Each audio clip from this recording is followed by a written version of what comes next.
প্রিয় শিক্ষার্থীরা, আশা করছি সবাই ভালো আছো, নিরাপদে আছো এবং কর্তব্য কাজ ঠিকভাবে পালন করছো। তোমরা নিশ্চয়ই জানো যে এখন একটি গ্লোবাল ইমার্জেন্সি চলছে, তাই আমরা সবাই গৃহবন্দী। কিন্তু জীবন তো আর থেমে থাকে না, বলো? জীবনের নিয়মেই জীবন চলে যায়। এই যে বয়ে চলা, এটাই তো জীবন। জীবনে চলার পথে খারাপ সময় আসতেই পারে, এটি নিয়ে হতাশ হওয়ার একদমই কিছু নেই। এখন আমাদের সবার উচিত নিজ নিজ ধর্মীয় রীতি মেনে পরম করুণাময় আল্লাহর সাহায্য চাওয়া। তিনি যেন খুব শীঘ্রই আমাদের এই মহামারী থেকে রক্ষা করেন। আমাদের এখন একটাই প্রত্যয়, এই সময়কে কাজে লাগিয়ে পরের সময়টায় যেন নিজেদের একজন বোধ সম্পন্ন মানুষে পরিণত করতে পারি, যেন সময়ে এগিয়ে আসা যায় দেশ, দশ ও সুন্দর পৃথিবীর জন্য। প্রিয় শিক্ষার্থীরা, তোমাদের সাথে আমার যে কোর্স সেটা হচ্ছে সোশ্যাল ডেমোগ্রাফি, যেটা মার্চের প্রথম দিকেই আসলে আমরা শুরু করেছিলাম। তো তখন আসলে আমি ইন্ট্রোডাক্টরি চ্যাপ্টার নিয়ে আমরা আলোচনা করেছিলাম, যেখানে তোমাদের আমরা জেনেছিলাম যে জনবিজ্ঞানের 3টি গুরুত্বপূর্ণ চলক, ফার্টিলিটি, মর্টালিটি এবং মাইগ্রেশন। তোমরা দেখতে পাচ্ছ যেখানে population size, population composition, population distribution, এগুলো নিয়েই জনবিজ্ঞানে আলোচনা করা হয়।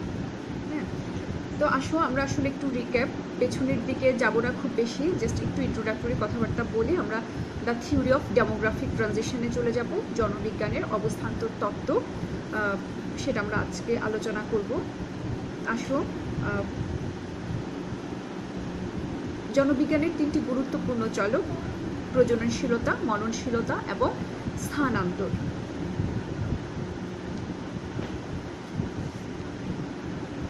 ডিজে বোগ এর মতে জনবিজ্ঞান হচ্ছে মানবীয় জনসংখ্যার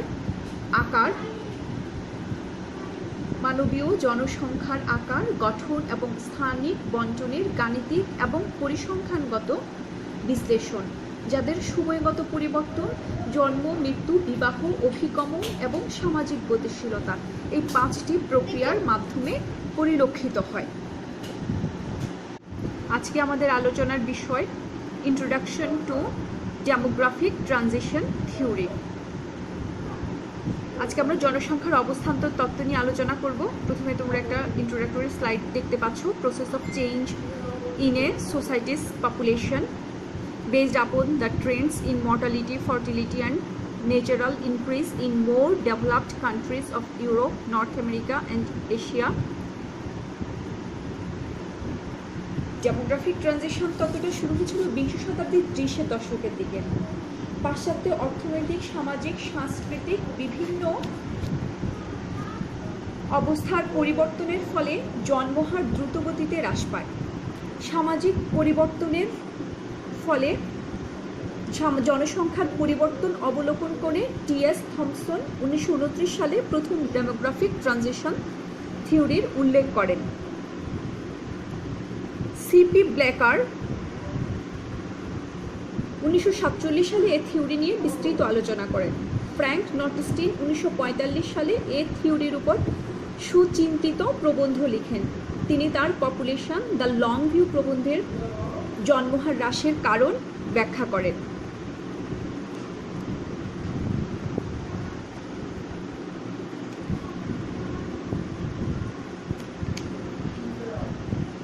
জনসংখ্যা অতিক্রমণ বলতে আসলে আমরা কি বুঝি, বা জনসংখ্যার অবস্থান্তর বলতে আসলে আমরা কি বুঝি? সাধারণ কথায় জনসংখ্যার অতিক্রমণ বলতে এক স্তর থেকে একাধিক স্তরে এর পরিমাণগত এবং গুণগত পরিবর্তন বোঝায়। যেমন পশ্চিমা দেশগুলোতে জনসংখ্যা এক সময় উচ্চ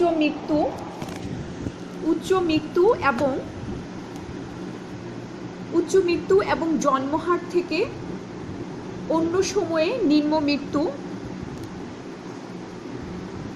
এবং জন্মহার পর্যায়ে উপনীত হয়।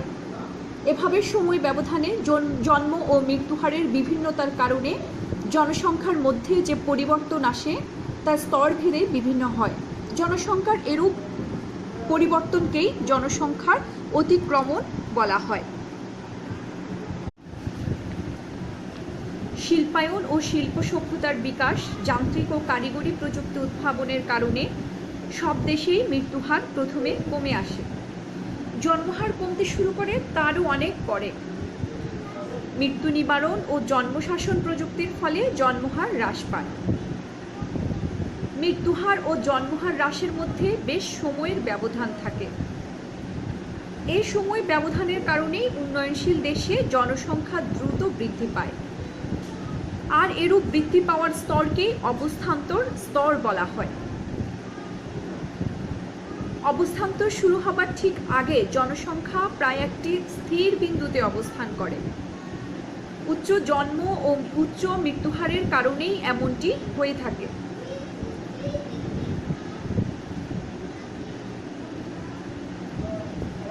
থমসন এবং নটিস্টিন ডেমোগ্রাফির এই অবস্থান্তর পর্যায়গুলোকে 4টি পর্যায়ে ভাগ করেন। প্রথম পর্যায়ে উচ্চ জন্মহার ও উচ্চ মৃত্যুহার, দ্বিতীয় পর্যায়ে উচ্চ জন্মহার কিন্তু মৃত্যুহার নিম্নমুখী, তৃতীয় পর্যায়ে জন্মহার ও মৃত্যুহার উভয়ই নিম্নমুখী, চতুর্থ পর্যায়ে নিম্ন মৃত্যুহার কিন্তু জন্মহারের তুলনায় বেশি। এবার আসো আমরা স্টেজ 1, তোমরা স্লাইডে দেখতে পাচ্ছ। স্টেজ 1-এ both birth rate and death rate is high, যেটা আমরা বলছি প্রথম পর্যায়ে জন্মহার এবং মৃত্যুহার উভয়ই হচ্ছে হাই থাকে, উচ্চ থাকে। এ পর্যায়টি প্রাক শিল্পায়ন ও অনুন্নত কৃষি প্রধান ও আদিম সমাজের বৈশিষ্ট্যকে নির্দেশ করে। প্রাক শিল্প সমাজে জন্মহার ও মৃত্যুহার উভয়ই খুব বেশি ছিল, অর্থাৎ জন্মহার যেমন ছিল মৃত্যুহারও তেমন ছিল, কারণ তখন তো মেডিকেল সায়েন্স ডেভেলপ করেনি। আর যেহেতু জন্মশাসনেরও কোনো পদ্ধতি আবিষ্কৃত হয়নি, তাই জন্মহার এবং মৃত্যুহার উভয়ই বেশি ছিল। সে সময়ে জনসংখ্যা খুব সামান্যই বৃদ্ধি পেত, কেননা জন্মহার যেমন বেশি ছিল মৃত্যুহারও ছিল প্রায় সমান, অর্থাৎ হাই ফার্টিলিটি হাই মর্টালিটি। এটার কারণ কি ছিল? কারণ ছিল অপুষ্টি, মহামারী, দুর্ভিক্ষ, যুদ্ধ এবং অন্যান্য প্রাকৃতিক দুর্যোগের কারণে মৃত্যুহার বৃদ্ধি পায়।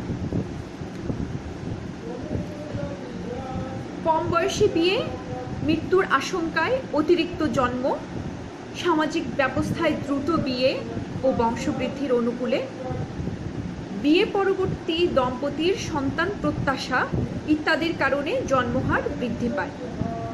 তোমরা চিত্রটা লক্ষ্য করো। চিত্রে প্রথম স্তরে মৃত্যুহার অস্থির হওয়ায় এই রেখা চক্রাকৃতির। দ্বিতীয় পর্যায়, এটি যে কোনো দেশে জনসংখ্যার উচ্চ প্রবৃদ্ধির হার নির্দেশ করে, কেননা এ পর্যায়ে জন্মহারের তুলনায় মৃত্যুহার দ্রুত গতিতে হ্রাস পায়। অর্থাৎ জন্মহার বেশি, মৃত্যুহার কম, ফলে জনসংখ্যার প্রবৃদ্ধির হার বেড়ে যায়। এ কারণেই এই পর্যায়টিকে জনসংখ্যার বৃদ্ধির স্তর বলা হয়। কারণ খাদ্য উৎপাদন বৃদ্ধি এবং চিকিৎসা পদ্ধতির উন্নতির ফলে মৃত্যুহার কমে আসে, কিন্তু জন্ম নিয়ন্ত্রণের কোনো পদ্ধতি উদ্ভাবিত হয়নি, অর্থাৎ জনসংখ্যা আগের মতোই দ্রুত বাড়তে থাকে।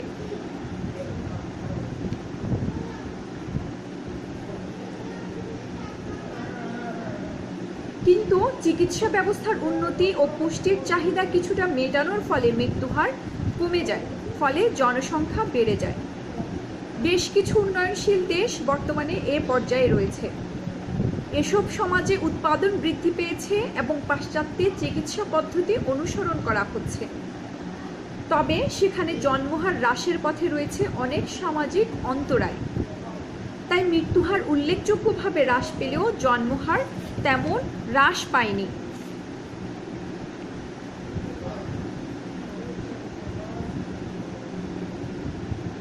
পর্যায়টি তাই দেশের জনসংখ্যা বৃদ্ধিকেই কেবল ত্বরান্বিত করে।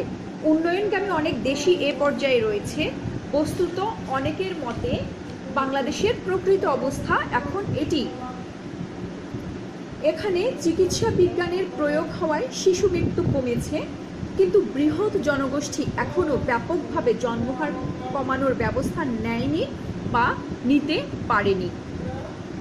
স্লাইডে তোমরা লক্ষ্য করো, countries with this stage are then the, অর্থাৎ কিছু কিছু অনুন্নয়নশীল দেশ এখনও স্টেজ 2-তে রয়ে গেছে। স্টেজ 3 যেটাকে বলা হয় ইনসিপিয়েন্ট ডেক্লাইন বা প্রারম্ভিক পতন স্তর। এ স্তরে জন্মহার ও মৃত্যুহার উভয়ই নিম্নমুখী।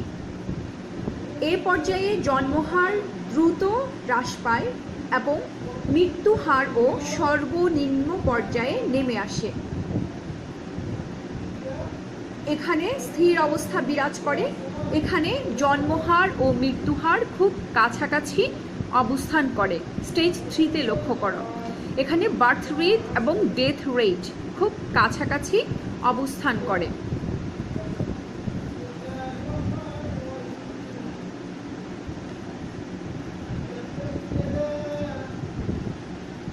এই স্তরে জনসংখ্যা হ্রাসের কারণে, জনসংখ্যা হ্রাসের কারণটা কি? হ্রাসের কারণ হচ্ছে শিক্ষা, দম্পতির দৃষ্টিভঙ্গির পরিবর্তন। এই অবস্থা উন্নত ইউরোপীয় সমাজে লক্ষ্য করা যায়। শিল্পোন্নয়ন, আধুনিক কৃষি, বৈজ্ঞানিক দৃষ্টিভঙ্গি ইত্যাদির কারণেই এ স্তরে পৌঁছা সম্ভব। এই পর্যায়ে জনসংখ্যা হ্রাস পেলে স্বাভাবিক প্রবৃদ্ধির হার ঋণাত্মক হবে। তাই এই পর্যায়ে পৌঁছার পর কোনো দেশের পক্ষে জন্মহার হ্রাস করা সম্ভব হয় না। তৃতীয়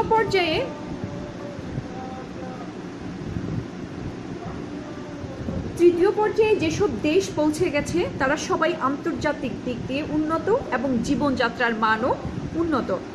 আমেরিকা, জাপান, অস্ট্রেলিয়া, ডেনমার্ক প্রভৃতি দেশ জনসংখ্যা পরিবর্তন স্তরের তৃতীয় স্তরে পৌঁছে গেছে।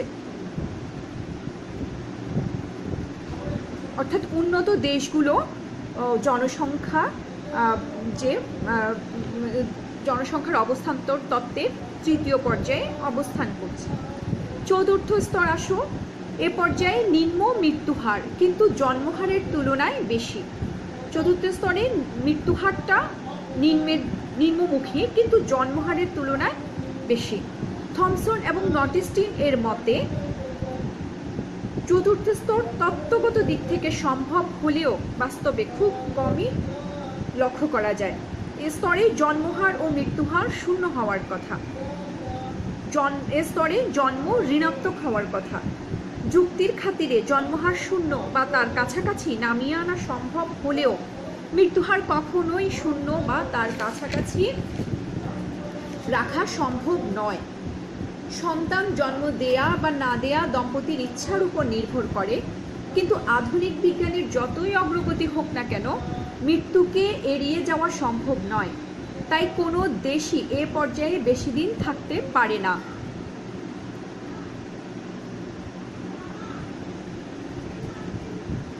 প্রফেসর বব জনসংখ্যা পরিবর্তনের বিভিন্ন পর্যায়ের বিভিন্ন নামকরণ করেছেন।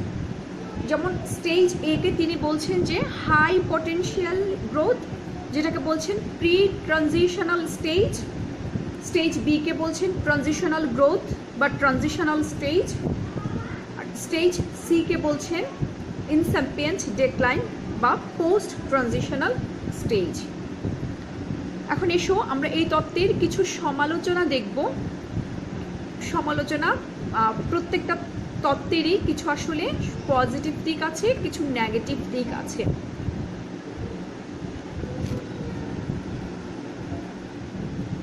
পজিটিভ দিকগুলো হচ্ছে এটা অনেক দেশই এই তত্ত্বটাকে গ্রহণ করেছে। এই তত্ত্বটা বুঝতে অনেক বেশি সহজ। Based on actual population data of Europe and other developed countries, এই তত্ত্বটা নির্মিত হয়েছিল, তো এই তত্ত্বটা তৈরি হয়েছিল actual population data off Europe, ইউরোপের বিভিন্ন দেশের অ্যাকচুয়াল পপুলেশন ডাটা এবং অন্যান্য যে ডেভেলপড কান্ট্রিজগুলো আছে সেই সকল ডেভেলপড কান্ট্রিজগুলোর ডাটাকে ফলো করেই এই তত্ত্বটা দাঁড় করানো হয়েছিল। এবং এই তত্ত্বটা হেল্পস দ্য প্ল্যানিং প্রসেস, এটা জনসংখ্যা নীতি, জনসংখ্যা পরিকল্পনা বাস্তবায়ন কৌশলেও সাহায্য করে থাকে। নেগেটিভ অ্যাসপেক্টগুলো হচ্ছে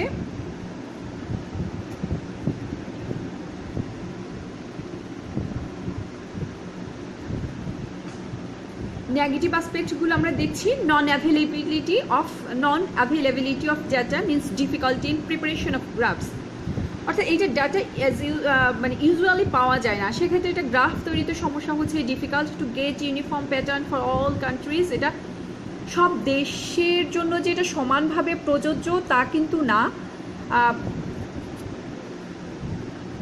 তারপরে যেমন ধরো ডিএইচ রং তার পপুলেশন অ্যান্ড সোসাইটি গ্রন্থে অবস্থান্তর তত্ত্বকে একটি স্থূল এবং প্রত্যয়গতভাবে জনসংখ্যা পরিবর্তনের একটি আদিম নকশা হিসেবে অভিহিত করেন। শিল্প বিপ্লব পূর্ব ইউরোপে জন্মহার ও মৃত্যুহারের ধারা সম্পর্কে এ তত্ত্বের যেসব অনুমান করা হয়েছে তা ভিত্তিহীন। তাছাড়া পরিসংখ্যানগত তথ্যাদির কোনো ঐতিহাসিক যৌক্তিকতা ও প্রমাণ নেই। অবস্থান্তর তত্ত্বে জন্মহার ও মৃত্যুহার সম্পর্কে যেসব কারণের কথা উল্লেখ করা হয়েছে তার সাথে সরকারি হস্তক্ষেপের প্রয়োজনীয়তার কথা উল্লেখ করা হয়নি। বাস্তবে সরকারি প্রভাব অত্যন্ত গুরুত্বপূর্ণ বিষয়।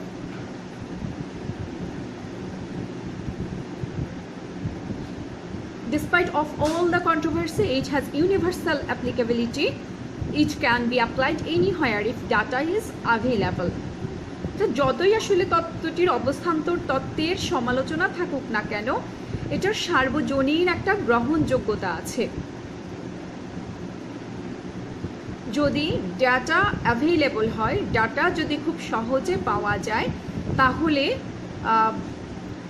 এটা সব উন্নত, অনুন্নত বা উন্নয়নশীল সব দেশেই এটা খুব সহজেই অ্যাপ্লিকেবল, খুব সহজেই এটা সব দেশে গ্রহণ করা যাবে। প্রিয় শিক্ষার্থীরা, আজকে আমরা আমাদের আলোচনা এখানেই শেষ করব। আশা করছি তোমরা মনোযোগ দিয়ে লেকচারটা শুনবে, যেখানে প্রয়োজন নোট নিবে এবং বাড়িতে বসে নিয়মিত পড়াশোনাটা চালিয়ে যাবে। সবাই ভালো থেকো, নিরাপদে থেকো। আজ এতটুকুই। আল্লাহ হাফেজ।